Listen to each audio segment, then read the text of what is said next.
Hello students, स्वागत है आप सभी का एक नए वीडियो में। और इस वीडियो में हम जानेंगे कि यूपी स्कॉलरशिप 2024-25 का फॉर्म आपको किस तरीके से रिन्यूअल करना है। स्टेप बाय स्टेप मैं आपको सारी चीज़ें बताऊंगा, चाहे आप किसी भी क्लास के स्टूडेंट्स होंगे, चाहे आप किसी भी कोर्स के स्टूडेंट्स होंगे, चाहे आपकी कैटेगरी कोई भी होगी, SC ST जनरल OBC, सभी बच्चों के लिए बात करेंगे कि आपके रिन्यूअल का प्रोसेस क्या है, किस तरीके से आपको फॉर्म को फिलअप करना है। घर बैठे मोबाइल फोन से आप रिन्यूअल का प्रोसेस कंप्लीट कर सकते हैं। तो चलिए वीडियो को स्टार्ट करते हैं। सबसे पहले तो सभी स्टूडेंट से रिक्वेस्ट है कि जिन्होंने अभी तक चैनल को सब्सक्राइब नहीं किया, चैनल को सब्सक्राइब करके बेल आइकन को प्रेस करके ऑल पे क्लिक कर लेंगे। और जो भी स्टूडेंट टेलीग्राम चैनल को नहीं ज्वाइन किए, टेलीग्राम चैनल को ज्वाइन कर लेंगे फास्ट अपडेट्स के लिए। टेलीग्राम का लिंक आपको इसी वीडियो के डिस्क्रिप्शन बॉक्स में मिल जाएगा। आपको मालूम है कि यूपी स्कॉलरशिप से संबंधित यहाँ से आपको सबसे पहले जानकारी मिलती है। इसके अलावा जो भी आपका क्लास होगा, कोर्स होगा, या फिर जो भी समस्या आपके सामने आ रही होगी, उसके बारे में आप कमेंट बॉक्स में कमेंट करेंगे तो मैं आपके कमेंट का आपको रिप्लाई दे दूंगा या फिर उस हिसाब से वीडियो प्रोवाइड कर दूंगा। और सभी बच्चों के लिए, सभी क्लास के, सभी कोर्स के सभी बच्चों के लिए कहिए कि अलग अलग से वीडियो भी प्रोवाइड किया जाता है। आपका फाइनल प्रिंट भी आपको दिखाया जाता है कि हाँ, आपको क्या गलती नहीं करनी है। जैसे मान लीजिए कि आपने साइबर कैफे से फॉर्म को फिलअप कराया, अपने स्तर से फॉर्म को फिलअप कराया, या फिर किसी भी तरीके से आपने फॉर्म को फिलअप कराया, तो किस सेक्शन में क्या रहता है उसको मैं आपको एक एक करके बताता हूँ कि हाँ, देख लेंगे। छोटी मोटी गलती की वजह से बच्चों का फॉर्म आगे चल के रिजेक्ट हो जाता है और उनका जितना पैसा आना रहता है उनका पैसा नहीं आता है। सारे कलिए की मेहनत वगैरह बेकार हो जाते हैं। तो इसीलिए आपको यहाँ से हर एक इन्फॉर्मेशन मिल जाएगी, तो सब्सक्राइब जरूर करेंगे, ठीक है। सबसे पहले देखिए, आपको गूगल में जाकर के यूपी स्कॉलरशिप सर्च करना है। डायरेक्ट लिंक मैं आपको वीडियो के डिस्क्रिप्शन बॉक्स में भी दे दूंगा। फिर यहाँ पे 3 डॉट पे क्लिक करके यहाँ से आपको देखिए डेस्कटॉप साइट पे कर लेना होता है, ठीक है। क्या करना होता है, डेस्कटॉप साइट पे कर लेना होता है। फिर जो सबसे ऊपर आपको यूपी स्कॉलरशिप की ऑफिशियल वेबसाइट दिखेगी, इस वाले ऑप्शन पे आपको क्लिक करना है। अब जैसे इस पे क्लिक करेंगे आपको थोड़ा सा वेट करना है। कभी कभी चूंकि सर्वर की समस्या रहती है तो थोड़ा बहुत समय लग सकता है, आपको वेट करना पड़ सकता है। फिर यहाँ पे आएंगे तो देखिए कई सारे ऑप्शंस मिलेंगे। तो एक स्टूडेंट का ऑप्शन मिलेगा, इस वाले ऑप्शन पे क्लिक करना है। फिर आपके पास 4 ऑप्शन आएंगे, चूंकि आप क्या करने आए हैं, रिन्यूअल करने आए हैं। क्या कर रहे हैं, मोबाइल फोन से रिन्यूअल कर रहे हैं, तो यहाँ पे रिन्यूअल लॉगिन वाले ऑप्शन पे क्लिक किए रहना है कुछ देर तक, ठीक है। फिर यहाँ पे जो व्हाइट वाला पोर्शन दिख रहा होगा, इसको छोड़ करके कहीं साइड में टैप कर देना है। उसके बाद से 4 ऑप्शन आपके पास आ जाएंगे। पहला ऑप्शन दिख रहा होगा प्री मैट्रिक स्टूडेंट लॉगिन, यानी कि जो कक्षा 10 के बच्चे हैं, कक्षा 9-10 कह लीजिए, तो चूंकि आप रिन्यूअल कर रहे हैं तो कक्षा 10 के स्टूडेंट्स होंगे। 9 में उन्होंने फ्रेश फॉर्म फिलअप किया था, 10 में उनको रिन्यूअल करना है। इसी प्रकार से 12 में है, उनके लिए दूसरा ऑप्शन हो जाएगा इंटरमीडिएट स्टूडेंट लॉगिन। इसी प्रकार से तीसरा ऑप्शन हो जाएगा अगर आप कोई कोर्स कर रहे हैं 10th पास करके या फिर 12th पास करके। बहुत सारे कोर्स 10th पास करके भी होते हैं, जैसे पॉलिटेक्निक हो गया, ITI वगैरह बच्चे करते हैं। बहुत सारे कोर्स वगैरह होते हैं जो 12th पास करके किए जाते हैं। तो आप कोई भी कोर्स कर रहे हैं 10th पास करके या फिर 12th पास करके, UG के, PG के, डिप्लोमा के, या फिर ऐसे कह लीजिए BA BSc MA MSc BCom MCom DLED ITI polytechnic BTech BEd BTC BCA MCA, आपका नर्सिंग का हो गया कोर्स, डिप्लोमा के जितने भी कोर्स हो गए, सभी के लिए तीसरा ऑप्शन है। और चौथा ऑप्शन भी पोस्ट मैट्रिक के बच्चों के लिए है, लेकिन अदर स्टेट के बच्चों के लिए, ठीक है। तो चूंकि हम इस वीडियो में post matric other than inter student login करके, मतलब कि कहिए कि UG PG डिप्लोमा के जो बच्चे हैं जो कोर्स वगैरह करते हैं उनके लिए देखेंगे। सभी का प्रोसेस समान है, चाहे आप प्री मैट्रिक के स्टूडेंट्स हैं यानी कि कक्षा 10 के स्टूडेंट्स हैं, कक्षा 12 के स्टूडेंट्स हैं, या फिर कहिए कि UG PG डिप्लोमा के स्टूडेंट्स हैं, सभी के लिए रिन्यूअल का जो प्रोसेस होता है वो सेम होता है, समान होता है, ठीक है। तो चलिए हम तीसरे वाले लिंक पे क्लिक करते हैं। अगर आप कक्षा 10 के स्टूडेंट्स होंगे, यहाँ पे थोड़ा सा कंफ्यूजन क्रिएट हो जाता है बच्चों के सामने। जैसे मान लीजिए कि आपने कक्षा 9 में फॉर्म फिलअप किया हुआ था फ्रेश, तो 10 में आपको केवल रिन्यूअल करना होता है। अगर मान लीजिए कि आपने कक्षा 9 में फॉर्म फिलअप नहीं किया था तो 10 में भी आपको फ्रेश फॉर्म ही फिलअप करना होता है। इसी प्रकार से जब आप 11 में एडमिशन लेते हैं तो 9-10 आपका प्री मैट्रिक हो गया, वो आपका अलग हो गया। 11-12 आपका पोस्ट मैट्रिक हो गया, ठीक है। तो अगर आप कक्षा 11 में फॉर्म फिलअप किए थे तो 12 में केवल रिन्यूअल करना होता है। अगर आपने कक्षा 11 में फॉर्म फिलअप नहीं किया था यूपी स्कॉलरशिप का और 12 में डायरेक्टली जाकर के फिलअप कर रहे हैं तो 12 में रिन्यूअल आपको नहीं करना होगा, 12 में भी आपको फ्रेश फॉर्म फिलअप करना होगा। क्योंकि आप प्री मैट्रिक में या फिर पोस्ट मैट्रिक की बात करें, जब आप पहली बार फॉर्म फिलअप करते हैं तो फ्रेश फॉर्म फिलअप करना होता है, और जब दूसरी बार फॉर्म फिलअप करते हैं तो उसको केवल रिन्यूअल कर देना होता है। कुछ उसमें चीजें ऐड कर देनी होती है, संशोधन कर देना होता है, आपका फॉर्म रिन्यूअल हो जाता है, ठीक है। तो यहाँ पे हम देखते हैं जो तीसरा ऑप्शन है post matric other than inter student का, इस पे लॉगिन करके हम देखते हैं। तो यहाँ पे चलिए हम post matric other than inter student के लॉगिन पे आ गए। फिर यहाँ पे देखिए आपसे मांगा जाएगा, यहाँ पे आप देख सकते हैं post matric other than inter, यहाँ पे दिख रहा होगा रजिस्ट्रेशन संख्या भरे, तो रजिस्ट्रेशन नंबर आपको भरना है, डेट ऑफ बर्थ अपना फिलअप करना है, जो भी पासवर्ड आपका है वो पासवर्ड यहाँ पे फिलअप करना है, और इस कैप्चा को यहाँ पे फिलअप करना है। अगर पासवर्ड आपको याद नहीं है तो यहाँ से देखिए फॉरगेट का ऑप्शन दिख रहा होगा, यहाँ पे क्लिक करके कुछ बेसिक से डिटेल्स मांगे जाएंगे, यहाँ से आपको पासवर्ड बना लेना है। हाँ, कभी कभी यहाँ पे भी समस्या आती है, जब वेबसाइट में कहिए कि सर्वर की समस्या रहती है तो यहाँ पे हो सकता है कि पासवर्ड ना बने, तो कुछ दिन वेट करके जब आप ट्राई करेंगे तो आपका पासवर्ड आपको मिल जाएगा, ठीक है। तो चलिए लाइव तरीके से मैं सारी चीज़ आपको फिलअप करके दिखाता हूँ। हूँ। यहाँ पे चलिए रजिस्ट्रेशन नंबर हो गया, यहाँ पे डेट ऑफ बर्थ और पासवर्ड हो गया। डेट ऑफ बर्थ की बात करें यहाँ पे ये ऑलरेडी मैंने सेव किया हुआ है। फिर यहाँ पे ये जो कैप्चा दिख रहा होगा तो कैप्चा देखिए क्या है इनका, फिर यहाँ पे देखिए सारी चीज़ें हो गई। फिर सबमिट के ऑप्शन पे आपको क्लिक करना है। जैसे ही सबमिट के ऑप्शन पे क्लिक करेंगे यहाँ पे आपका फॉर्म लॉगिन हो जाएगा। उत्तर प्रदेश अन्य प्रदेश में अध्ययनरत छात्र छात्राओं के लिए ऑनलाइन छात्रवृत्ति प्रबंध प्रणाली सत्र 2024-25 की बात है, नवीनीकरण की बात है, ठीक है। तो यहाँ पे आपको क्या करना है, यहाँ पे देखिए ये जो पैरेलल लाइन दिख रहा होगा यहाँ पे आपको क्लिक करना है सबसे पहले। फिर यहाँ पे आएंगे तो देखिए एक रजिस्ट्रेशन करने वाला ऑप्शन है वो आपका टिक रहेगा। ये भी दोनों ऑप्शन हो सकता है, अगर आप में टिक नहीं भी होगा तो जब जैसे ही आप यहाँ पे वेरिफिकेशन करते हैं ये आपका ऑटोमेटिकली टिक हो जाएगा। अगर नहीं टिक होगा, यहाँ पे देखिए मैं इनका कर रहा हूँ तो इनका ऑलरेडी टिक है, यानी कि इनकी जो फ्रेश फॉर्म फिलअप होता है तो सारी चीज़ें उसमें व्यवस्थित रहती है। अगर आपके में कोई समस्या नहीं आई होगी, बैंकिंग में कोई समस्या नहीं आई होगी, जैसे कि कक्षा 9-10 के बच्चों की बात करें, प्री मैट्रिक के बच्चों की बात करें, तो उनके में ये सारे ऑप्शन ऑटोमेटिकली वेरीफाइड थे, बस नॉर्मल सा फॉर्म फिलअप करना था। तो यहाँ पे अगर आपका कहिए कि ग्रीन टिक नहीं भी होगा तो यहाँ पे बस आपको आधार नंबर अपना फिलअप करना होता है, ओटीपी जाएगा, उस ओटीपी को फिलअप कर देंगे, आपका ये वेरीफाई हो जाएगा। फिर यहाँ पे तीसरा ऑप्शन मोबाइल नंबर सत्यापन है, तो मोबाइल नंबर सत्यापन हेतु इस पे भी वही होता है, मोबाइल नंबर आपको फिलअप करना होता है, ओटीपी जाएगा, उसको फिलअप कर देना होता है। तो अभी यहाँ पे ये देखिए ट्रिक तो नहीं दिख रहा है, ठीक है, ट्रिक नहीं दिख रहा है, जैसे कि ये पहला आपका ग्रीन ट्रिक दिख रहा है उसी प्रकार से ये भी दिखना चाहिए, तो ये नहीं दिख रहा है। तो जैसे आप यहाँ पे वेरिफिकेशन कर लेंगे तो ये चारों आपके तीनों ऊपर वाले, ये तो ऑलरेडी है, ये तीनों आपको ऑटोमेटिकली ग्रीन दिख जाएंगे, ठीक है। तो यहाँ पे इनका ये दोनों कंप्लीट है, अगर आपका नहीं कंप्लीट होगा तो नंबर डाल करके वेरिफिकेशन कर लेंगे।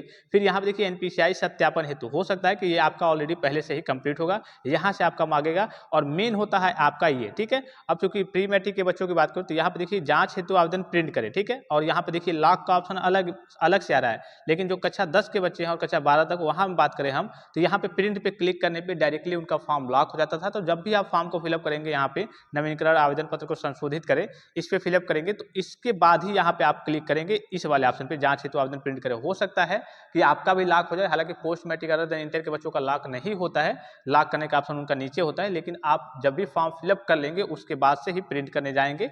हाँ, कुछ अगर बेसिक सी त्रुटियां रहेंगी, हालांकि आपका लॉक नहीं होना चाहिए जहां तक मुझे मालूम है, लेकिन अगर लॉक हो जाएगा तो फिर आप परेशानी में पड़ जाएंगे। तो पहले फॉर्म को सही तरीके से फिलअप करके ही यहाँ पे आपको आना है। तो सबसे पहले देखिए यहाँ पे इसमें क्या क्या मांगा जाता है, मैं आपको डिटेल्स बता दूं। इसमें आपसे बस नॉर्मल से डिटेल्स मांगे जाएंगे। क्या मांगे जाएंगे, इस बार आपका एडमिशन किस डेट में हुआ है, ठीक है, इस बार यानी कि 2024 में आपका एडमिशन किस डेट में हुआ है, गत वर्ष यानी कि मान लीजिए सपोज कीजिए कि आप किसी कोर्स के किसी भी करिए की क्लास के मान लीजिए कि सेकेंड ईयर में है या फिर फाइनल ईयर में है, ठीक है। तो मान लीजिए कि फाइनल ईयर में है तो आपसे गत वर्ष का सेकेंड ईयर का डेटा पूछा जाएगा, रिजल्ट का, कि आपने कितने में कितना पाया था, आप पास थे या फिर फेल थे, यही सारी चीजें पूछी जाएंगी। और बोर्ड का रजिस्ट्रेशन नंबर आपसे पूछा जाएगा, जो भी आपका यूनिवर्सिटी होगा, आपका बोर्ड होगा, उसका रजिस्ट्रेशन नंबर पूछा जाता है। ये हम एनपीसीआई यानी कि national payment corporation of India का वेरिफिकेशन करते हैं। यहाँ पे एनपीसीआई वाले ऑप्शन पे आपको क्लिक करना है।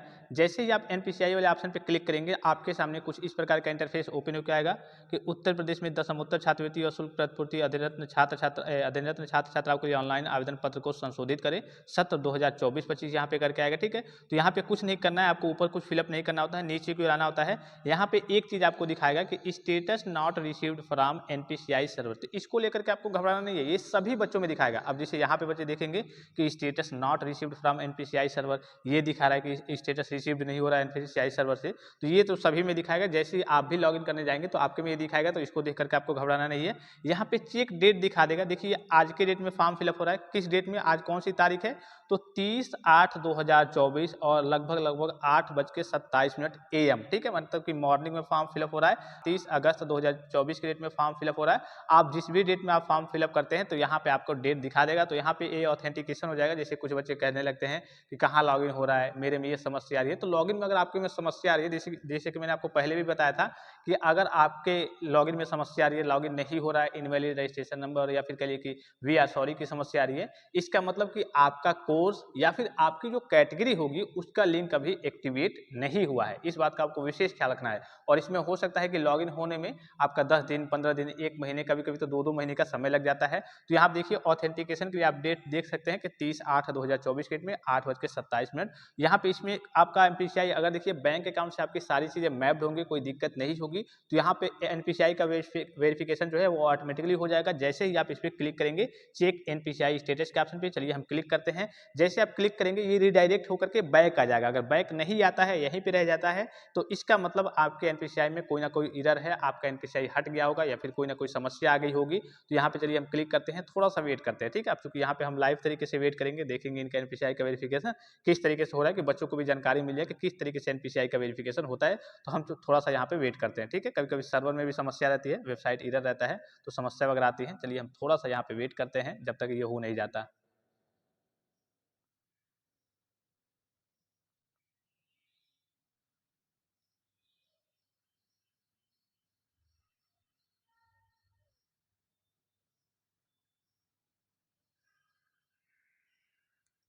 अब देखिए फिर से आपका रिडायरेक्ट होकर सेम पेज ओपन हो गया। यहाँ पे इस प्रकार से ओपन नहीं होना चाहिए, यानी कि इनके एनपीसीआई में किसी ना किसी प्रकार की समस्या है। बहुत सारे बच्चे ये सोच रहे होंगे सर मेरा तो एनपीसीआई से मैप्ड है, सारी चीज़ें व्यवस्थित दिखा रही हैं, फिर भी मेरे सामने कुछ इस प्रकार की समस्या आ रही है। तो इसका मतलब ये हुआ कि आपका चलिए एनपीसीआई से तो मैप्ड है, हर एक चीज़ करिए कि व्यवस्थित है, लेकिन जो वेबसाइट है जहाँ पे आप करिए कि वेरिफिकेशन अभी कर रहे हैं, आपका जो भी कोर्स होगा, जो भी कैटेगरी होगी, तो उसमें ये जो एनपीसीआई वाला ऑप्शन है इसका भी वेरिफिकेशन नहीं चल रहा है। तो इसके लिए आपको कुछ दिन वेट करना होगा। तो इनको अभी कुछ दिन वेट करना होगा। हाँ, अगर आपके बैंक से एनपीसीआई हट गया होगा तो जाकर के एनपीसीआई करा लेना है। इसलिए कि उसके बाद भी 1 हफ्ते 15 दिन का समय लगता है। जब आप बैंक से करा लेंगे, सारी चीज़ों को मैप्ड करा लेंगे, एक तरीके से कह सकते हैं ई केवाईसी वगैरह करा लेंगे, और ऑनलाइन चेक करने का भी प्रोसेस भी मैंने आपको बताया था किस तरीके से आपको एनपीसीआई चेक करना है मोबाइल फोन से, कि हाँ आपका एनपीसीआई हुआ है या फिर नहीं हुआ है, कहीं हट तो नहीं गया है, कैसे मोबाइल फोन से एनपीसीआई करना है, ये सारे प्रोसेस मैंने ऑलरेडी आपको बता रखे हैं, ठीक है। तो एक बार चलिए एक बार और क्लिक करके देखते हैं कहीं हो जाए। यहाँ पे आपको बस चेक एनपीसीआई स्टेटस पे आपको क्लिक करना होता है। अगर आपका फॉर्म कहिए कि जो एनपीसीआई है वो बैंक से व्यवस्थित होगा तो ऑटोमेटिकली ये आपका रिडायरेक्ट होकर के बैक हो जाएगा, और फिर से जो ऑप्शन आपके दिख रहे थे वो चारों ऑप्शन आपके टिक हो जाएंगे। एनपीसीआई वाला जो ऑप्शन था वो भी आपका ग्रीन टिक हो जाएगा, लेकिन यहाँ पे नहीं हो रहा। अभी देखिए कितना समय लग रहा है, सर्वर की समस्या भी चल रही है यहाँ पे। तो ये आपकी ओर से कोई गलती नहीं होगी, अगर आपके बैंक वगैरह हर एक चीज मैप्ड होंगे तो ये अभी वेबसाइट में आपकी कैटेगरी, आपके कोर्स वाली वेबसाइट में एनपीसीआई का वेरिफिकेशन अभी नहीं चल रहा होगा, ठीक है। तो चलिए एक बार और हम लाइव तरीके से देख लेते हैं, थोड़ा सा वेट करते हैं यहाँ पे लाइव तरीके से।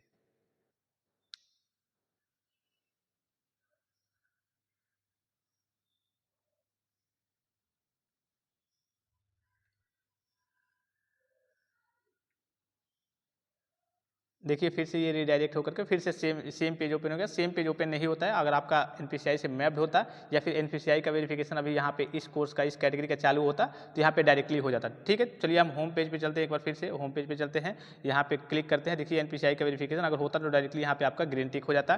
फिर यहाँ पे मेन होता है ये आपका नवीनीकरण आवेदन पत्र को संशोधित करें, तो इसमें आपको कुछ नहीं करना होता है, वही मैंने आपको डिटेल्स बताया क्या क्या, कि जो आपका एडमिशन डेट है 2024 का वो फिलअप करना है। अब बहुत सारे बच्चे 2023 वाला जो पहले से फिलअप रहता है उसी पे सबमिट कर देते हैं, ठीक है।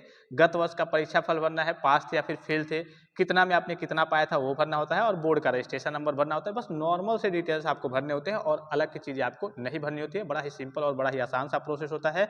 आप अपना कोर्स, अपनी कैटेगरी कमेंट बॉक्स में कमेंट करके जरूर बताएंगे, उस हिसाब से मैं आपको वीडियो प्रोवाइड कर दूंगा। हर एक क्लास के लिए, हर एक कोर्स के लिए अलग अलग वीडियो प्रोवाइड कर दूंगा। अभी बहुत सारे बच्चों का लॉगिन भी नहीं हो रहा होगा, बहुत सारे बच्चों के सामने वी आर सॉरी की समस्या आ रही होगी, इनवैलिड रजिस्ट्रेशन नंबर की समस्या आ रही होगी, ठीक है। तो ये आपकी ओर से कोई एरर नहीं है। अगर आप सही तरीके से डेटा वगैरह फिलअप करके लॉगिन कर रहे होंगे, वी आर सॉरी आ जा रहा होगा या फिर कोई समस्या आ जा रही होगी, तो आपकी ओर से कोई समस्या नहीं है। अभी कई सारे कोर्स का, कई सारी कैटेगरी का अभी लिंक एक्टिवेट नहीं हुआ है। आई होप कि वीडियो आपको इन्फॉर्मेटिव लगा होगा। फिलहाल इस वीडियो में इतना ही, इजाजत दीजिए, धन्यवाद, थैंक्स फॉर वॉचिंग, मिलते हैं नेक्स्ट वीडियो में।